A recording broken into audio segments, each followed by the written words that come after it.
संगीत सरिता।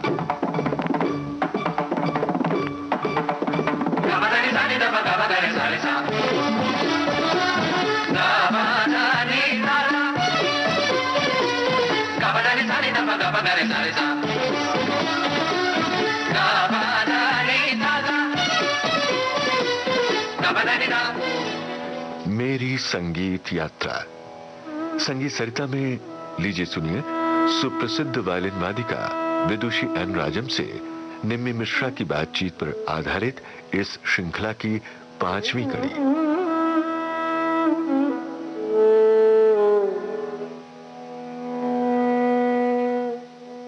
सभी श्रोताओं को नमस्कार। डॉक्टर श्रीमती एन राजम के साथ मेरी संगीत यात्रा की इस कड़ी में मैं उपस्थित हूँ। एन राजम जी नमस्कार। जी हाँ नमस्कार। तो हमने कल सुना कि वायलिन में किस तरह भावों को उत्पन्न किया जा सकता है गायन के तरीके से।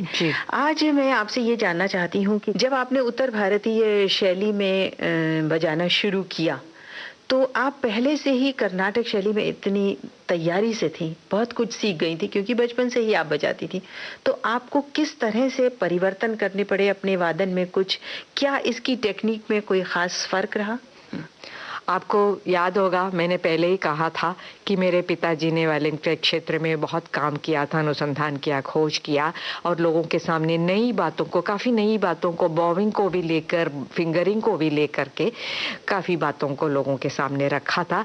और अगर मैं ये कहूँ तो इसमें जरा भी अत्युक्ति नहीं होगी कि वायलिन का बेस्ट टेक्निक हमारे परिवार में उपलब्ध था। मतलब कोई विशेष घराना था आपका? वायलिन का बेस्ट टेक्निक उस समय जो प्रचार में था वो हमारे घर की बात थी। अच्छा। और मैं जब हिंदुस्तानी की ओर मुड़ी तो मेरे पास वो टेक्निक उपलब्ध थी। मतलब उसमें काफी कुछ आप पारंगत भी हो गई थी। हाँ तो हाँ उसको लेकर के मैं हिंदुस्तानी क्षेत्र में आई और मेरे गुरुजी पंडित ओमकार नाथ जी ठाकुर जी से सीखने लगी। और जैसे मैंने कहा था कि वो रागों को कैसे एक एक फ्रेज लेकर के मुझे बताते थे और मैं उसे रिप्रोड्यूस करने की कोशिश करती थी। तो गुरुजी एक एक फ्रेज करके बताते थे, उसको मैं वायलिन पर रिप्रोड्यूस करती थी। कि करते कराते मुझे किसी किसी जगह इस बात की ज़रूरत महसूस हुई कि हिंदुस्तानी संगीत के कुछ बारीकियों के लिए मेरे पास जो टेक्निक थी, यद्यपि वो दक्षिण का सबसे बेहतर टेक्निक थी, वो पर्याप्त नहीं था कुछ बातों को निकालने के लिए। फॉर इंस्टेंस ये हिंदुस्तानी संगीत की जो ताने हैं आकार में गाई जाती है, तानों को हूबहू जिस तरह वो गले से निकल रहा है उसको निकालने के लिए मेरे पास उचित टेक्निक नहीं था, उतना ही वजन, उतना ही जोर देते हुए वो बजाने के लिए। तो मेरा अनुसंधान शुरू हुआ धीरे धीरे करके। मुझे 15 साल लगे।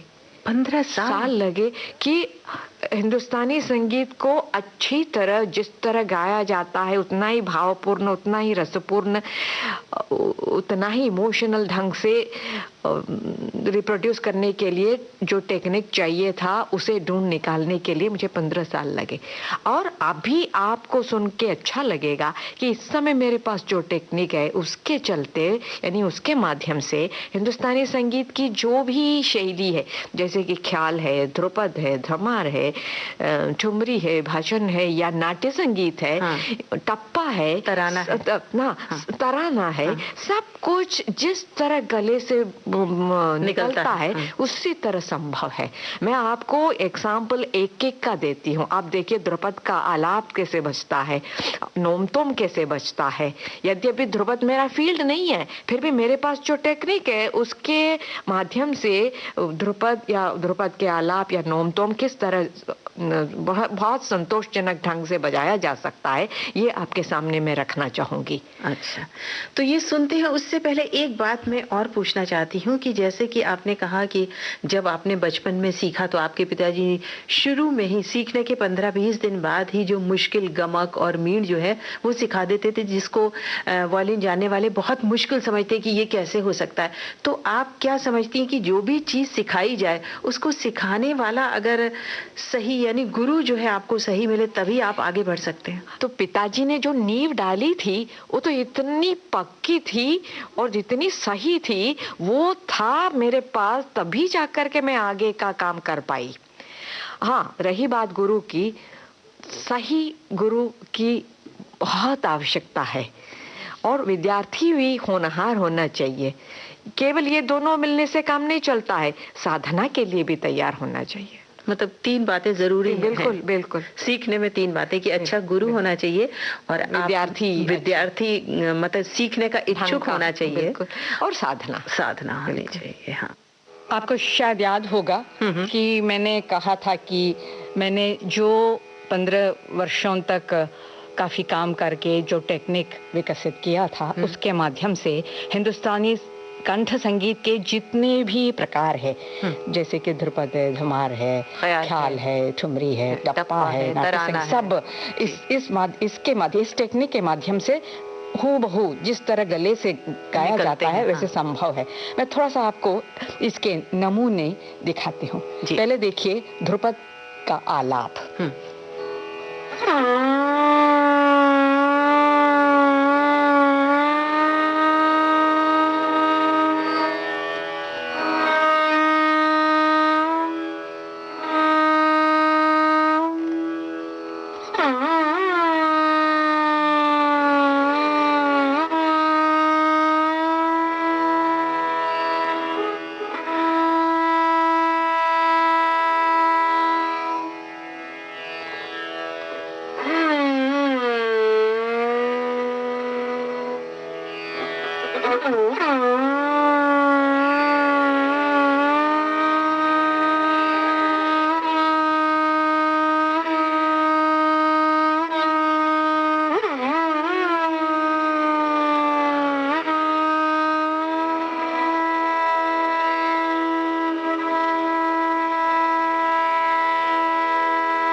ये हुआ ध्रुपद का आलाप।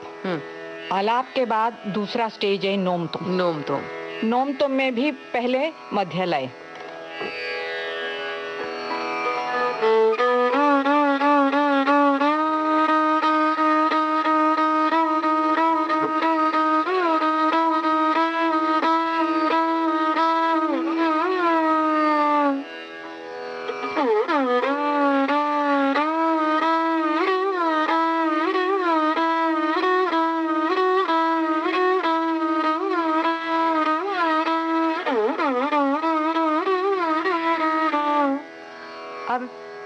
दुगनी लय,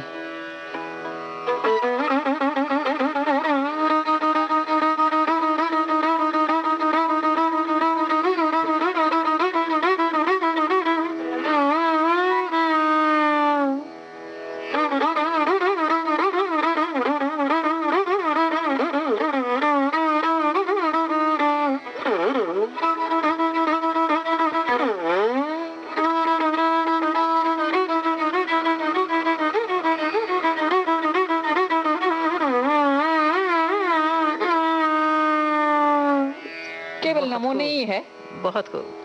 अब इसके बाद जो है बंदिश प्रस्तुत की जाती है। पहले मैं गान बजाती हूँ, फिर उसके शब्द में बताती हूँ आपको। चौताल में है। जी जी, आदित्य जी चलिए।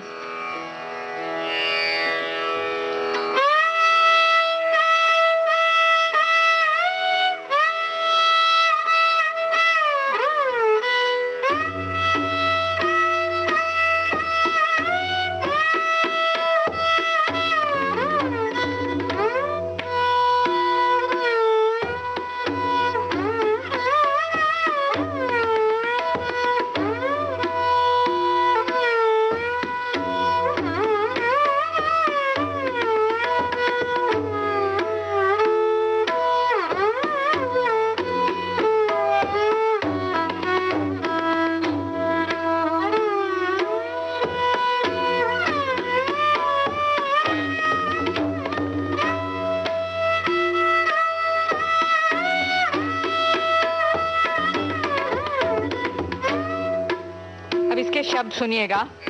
नीर भरे नील बरन, नीर भरे नील बरन, निराधार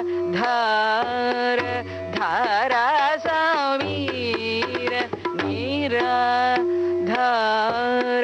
धारा समीर, धावत ऊनमतंग गज पगबंधन तोरे नीर।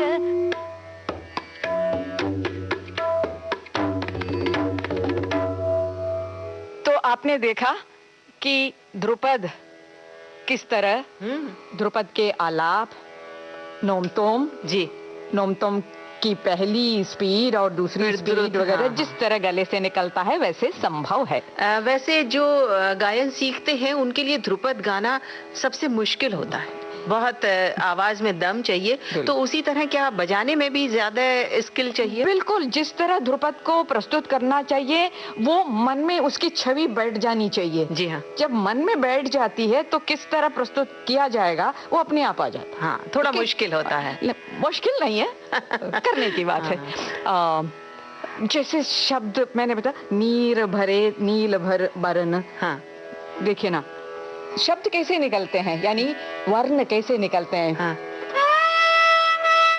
दो बो, बो को एक नी के लिए एक तरफ बो, नी हुआ, हाँ, नीर, हाँ, भरे,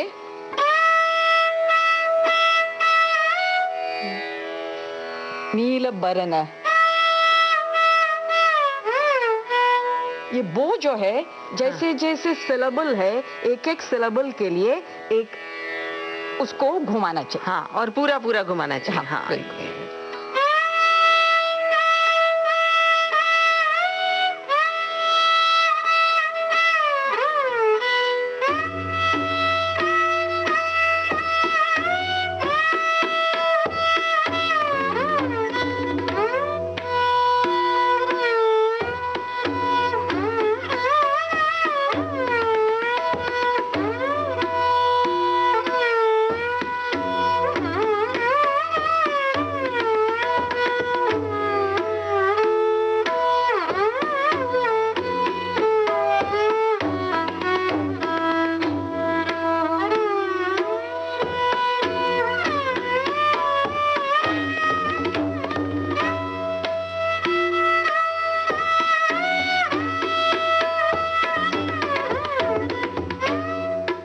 बहुत सुंदर, बहुत आनंद आया हमारे सुनने वालों को भी। और अभी तो जैसे कि हम पहले बात कर रहे थे कि आपने जो गायन के सभी प्रकार हैं उनको हूबहू वायलिन में उतारा है, तो आगे हम और भी सुनेंगे, पर आज का क्योंकि समय पूरा होता है तो आज अपनी बातचीत और वादन को यहीं विराम देना होगा।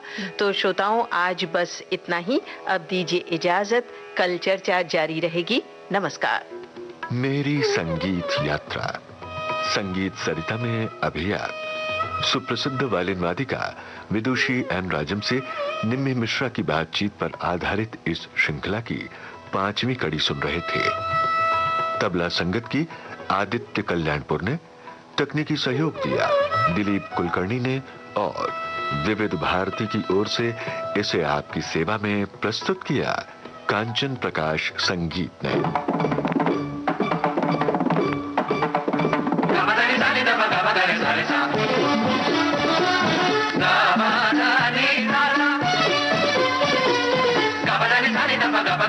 Sa